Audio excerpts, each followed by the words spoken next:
Now to Pakistan. Guess what? They might soon come out of a debt crisis, at least for the moment.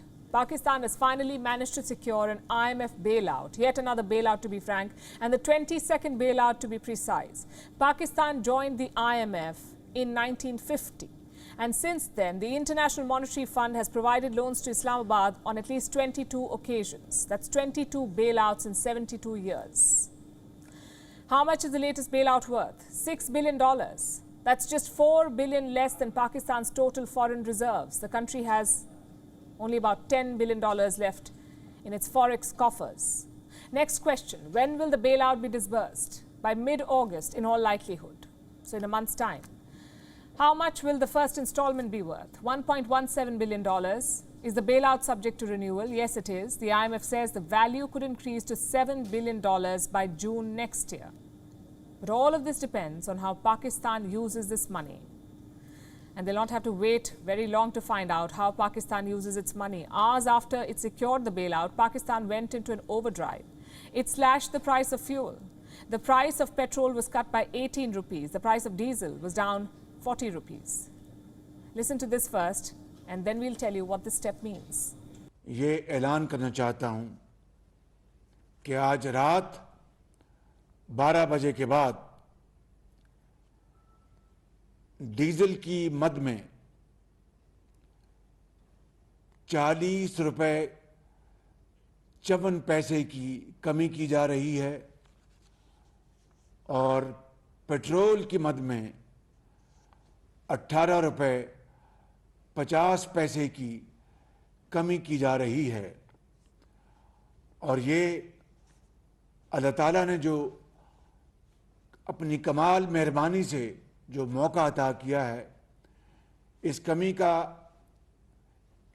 एक एक पैसा ये कौम के हवाले किया जा रहा है। A price cut should be good news. But is it really? You see, elimination of fuel subsidies was one of the IMF's demands for the bailout. The IMF had told Pakistan to hike fuel prices if it wanted to secure another loan, to not give subsidies. So Pakistan cut subsidies. They increased fuel prices at least thrice in the last few weeks. Now, just as the agreement has been reached, prices have been slashed.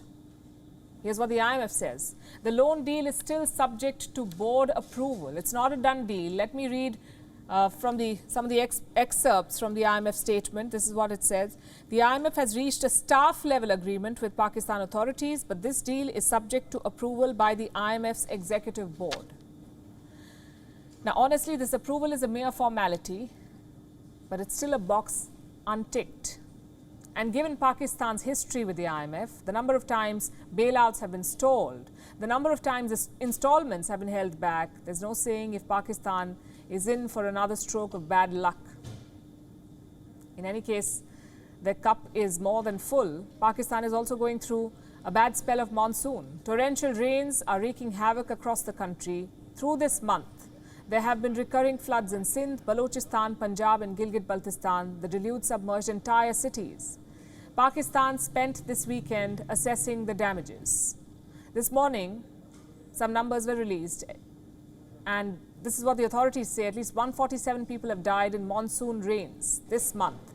88 of them were women and children. 147 people dead in just 15 days, and monsoon has not even properly begun in Pakistan. Reports say the country is going to experience 500% more rain in the next 2 months.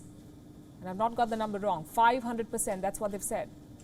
And that's way above the normal mark, needless to say, and way beyond Pakistan's current capacity to stop the downpour from triggering floods. He's hoping Islamabad uses some of this IMF bailout money wisely, and that's assuming the bailout will not be stalled again. We'll keep track of how things play out. WION is now available in your country. Download the app now and get all the news on the move.